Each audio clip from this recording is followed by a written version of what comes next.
Alors, ma thèse s'intitule « Quitter la très fidèle, exilé et banni au temps du séparatisme cubain » et elle couvre la période 1834-1879. Alors déjà, il faut préciser que la très fidèle, c'est Cuba. C'est l'île de Cuba que l'Espagne surnomme comme ça parce qu'avec Porto Rico et les Philippines, c'est le seul territoire qui lui reste après les indépendances au début du 19e siècle. Donc le point de départ de ma thèse, c'est de se demander quel est le rôle des exilés politiques dans le processus de séparation entre Cuba et l'Espagne qui se termine par l'indépendance entre 1898 et 1902. De fait, le héros national cubain, José Martí, est un exilé qui passe la plus grande partie de sa vie hors de Cuba et qui, dans les années 1880 et 1890, et même un peu avant, œuvre pour l'indépendance en dehors de son île, aux États-Unis et en Amérique latine surtout. Mais plutôt que de réétudier une figure très balisée, j'ai voulu dans ma thèse m'intéresser à la génération précédente et à ces hommes et quelques femmes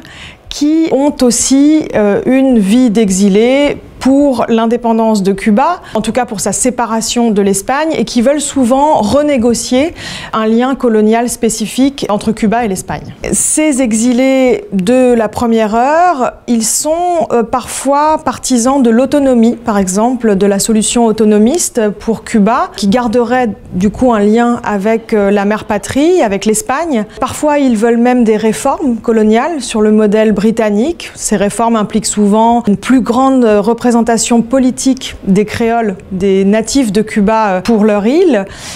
Certains sont aussi annexionnistes, c'est-à-dire qu'ils organisent des expéditions pour que Cuba devienne un État des États-Unis. Et puis à partir de la guerre des 10 ans, en 1868 et jusqu'en 1878,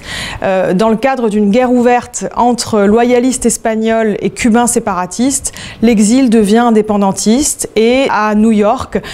trouve son centre d'opération le plus actif. Donc en travaillant sur les correspondances de ces exilés, sur leurs papiers personnels, sur la presse qu'ils produisent à l'étranger, mais aussi sur les rapports de surveillance des autorités espagnoles qui les suivent à la trace partout où ils vont, aux États-Unis, en Amérique latine, à la Nouvelle-Orléans, à Paris ou même à Londres et à Madrid, j'ai voulu montrer que ce groupe des exilés cubains de l'époque est loin d'être homogène et qu'il brasse une grande diversité d'options politiques, mais aussi qu'il s'insère très souvent dans d'autres réseaux transnationaux d'exilés de l'époque.